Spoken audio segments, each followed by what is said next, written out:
Hello traders and welcome to the market opening preview on a Monday, May 23rd, 2016.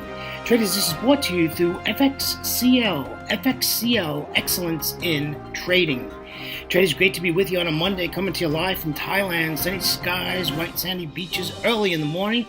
Currently in Thailand it is 7:39 a.m. and that would be 20:39 on Wall Street. So traders, we're getting ready to start a new trading week and lots going on. What's the focus? A lot of things are focusing. Big focus on Japan, Brexit, oil, and last week with the dollar gaining strength above 95 on the dollar index. So a lot going on as we get ready to start our new trading week and getting close to June. What is the Fed going to do? That is all the big questions that's out there as we start a Monday of our new trading week. And traders, remember today, Canada is closed for a holiday. I think it's Victory Day today in Canada, so there's no Canada markets today. All right, traders, let me introduce myself to you. My name is William Gilday, and I am your moderator for the market opening preview series every single trading day before the London Open. Traders, I will let you know that I do record this during the Asia session. Traders, I started trading in the year of 2006, and in 2008, I retired from a wonderful 27-year career as a firefighter paramedic out of the great state of Florida. Traders, 9 days later, came to Thailand for a 2-month holiday. Well, traders, I'm in my 9th year, and I'm still here in Thailand, and absolutely loving it. The time zone for trading is really awesome. You can catch all 3 sessions, only about 2 hours, 2.5 hours in the New York session. And I trade a different instrument because of that. So I trade options in New York. However, Asia and London, I do trade Forex. So traders, I listen to fundamentals all day long. You need to know what's going on globally around the world. I'm reading all the time and just trying to get a grip on what's going on and how this can affect my trades in the 2 instruments that I trade. However, we're going to talk about Forex, and it really affects us in Forex because we're trading different countries. And, when their numbers come out, like a rate decision and stuff like that, it really affects our trades. So it's so important that we know what's going on fundamentally. However, I'm a technician. I love charts. I love reading candlestick patterns. Candlestick patterns give you a story. It tells you a story, and that's so important, right? Support, resistance, price value, price structure, and price action, right? Isn't what we do all about price action? What is price doing? What levels is it at? Are we at support or are we at resistance? And I use a Fibonacci tool very, very strongly on a lot of things. I use my Fibonacci tool. I like the move to happen. I like a pullback, and then I like to enter my trade. That's how I've been trading since I started as a pullback trader, using Fibonacci on a lot of stuff. So that just gives you a little bit about how I trade. And I do use and you'll see them on this chart, I use 3 moving averages. That's a 200, the 55, and the 10 moving average. I used to use the 5, and I went to the 10. But yeah, that's what's on my charts, and that's the only thing you see on my charts. And actually on my live charts, it's also the same. So there's no change between what you're going to see here and what I do on my live charts when I trade. Okay. That's enough about me. Let's get over to the legal stuff. This is our risk disclaimer. Forex trading has a large potential rewards, but also a large potential of risk. You must be aware of the risks and be willing to accept them in order to invest in the Forex market. Traders, most importantly, please do not trade with money you cannot afford to lose. Traders, always remember that past performance of any trading system or methodology is not necessarily indicative of future results. All right, let's get over to news and commentary. I hit it on a couple of topics, but let's go through the numbers first. Let's see how the markets closed on Friday. The Dow 30 was up 0.38%. The S&P 500 was up 0.60%. The NASDAQ was up 1.21%. And the small cap 2000 was up 1.66%. Let's head on over to the Eurozone, the DAX closed positive 1.23%. The FTSE 100 on London closed positive 1.70%. And the CAC 40 out of Paris closed positive 1.67%, with the Eurostoxx 50 closing 1.36% in the green. All right, let's head on over to Asia. Traders, I do this pretty early, so some of these countries aren't open yet. So the Nikkei 225, however, is open, and it's currently negative 0.99%. The S&P ASX 200 out of Australia is currently open, and they're negative 0.39%. The China 850 is not open. However, they did close on a positive note on Friday at 0.37%. The Hang Seng out of Hong Kong, which is not open yet, it closed positive 0.80%. And the Kospi out of Seoul is currently trading and is open as positive 0.02%. Traders, let's go over to the economic calendar. Very weak day today for the economic calendar. However, there was a couple of things that came out early today. I don't know how much earlier we can get, but yes, some things came out earlier today. What we have here is trade balance out of Japan came out, and it came out good at 824. Consensus was 493 billion, so that was a good number for them today. And imports, which was a low impact news event, was negative 23.3. They were expecting negative 19, so that was not too good there. For the rest of the day, it's pretty slow. We have a lot of PMIs coming out today. However, we don't really get into anything now. Asia really is done, so there's really nothing coming out of that. And let's take a look. So in the Eurozone London session, we do have German manufacturing PMI coming out today. It's a high impact news event. And traders, that's 30 minutes after the market opens. So that ought to be interesting.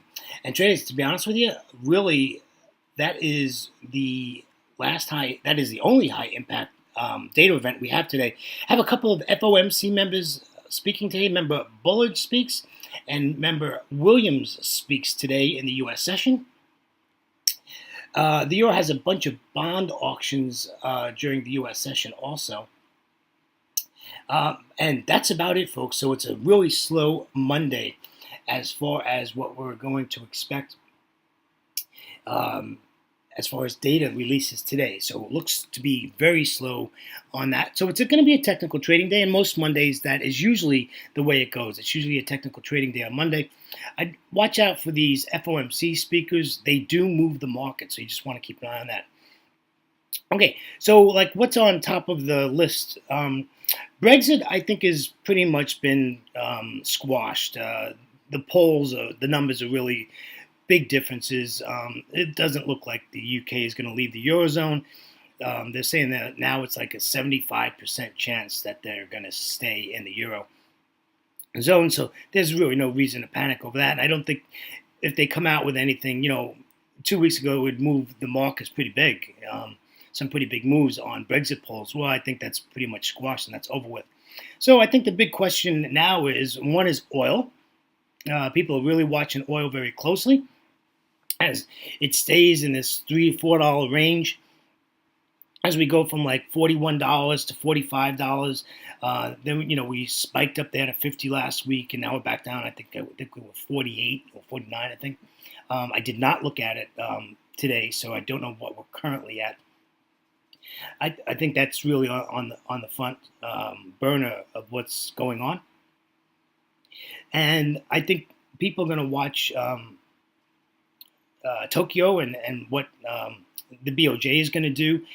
Today I read that they are not looking at doing any kind of easing reference FX, and that they think everything is pretty much okay and that everything will stabilize.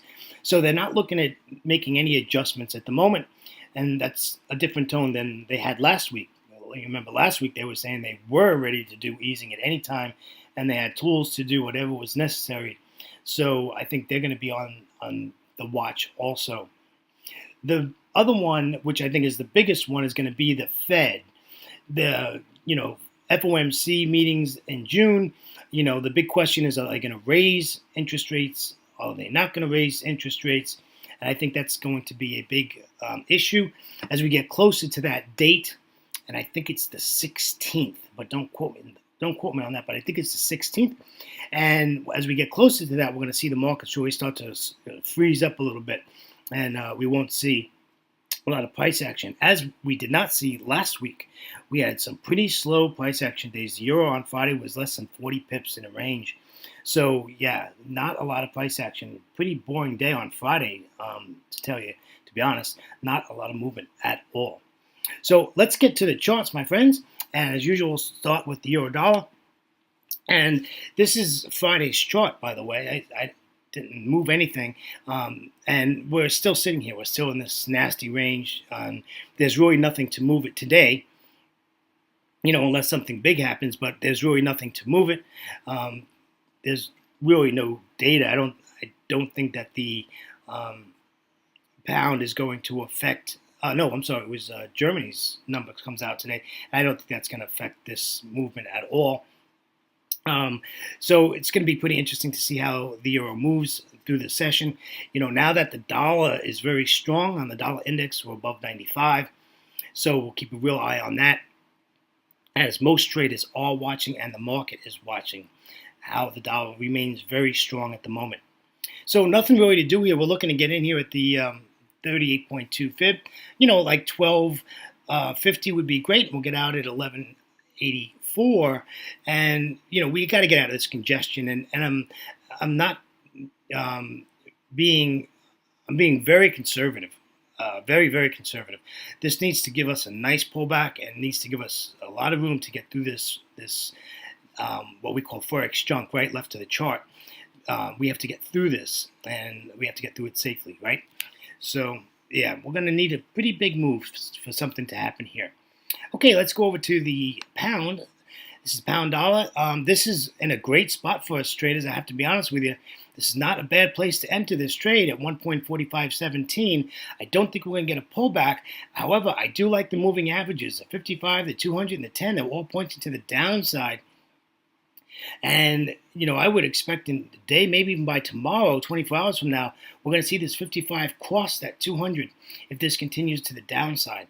So at any time, you can enter this Great British Pound US dollar trade, and your stop is really easy. Just put it 3 or 4 pips above the daily pivot, and if it works, it works. If it doesn't work, you're not going to be out that much. It's going to be a small amount. I wouldn't risk no more than 15 pips on this, and like I said, it's either going to work or it's not. I just watch that 10 EMA really closely, or whatever moving average you're using on your charts. Me using a 5 or an 8, people use different ones, but that's really important. And this is a nice trade if it works, right? We're going to get at 45.17. We'll get out at 44.10. It's a nice little trade for us. So I'm expecting this to continue to the downside today. All right, let's look at the Aussie dollar. What a mess this is at the moment. And it's all because, the Aussie dollar, we know, moves on data, a lot. And not a lot is going on. We have another very quiet day today in the data sector, and so we're just sideways. This is just absolutely sideways. But I'm bearish in the Aussie dollar. I don't want to buy the Aussie dollar, folks.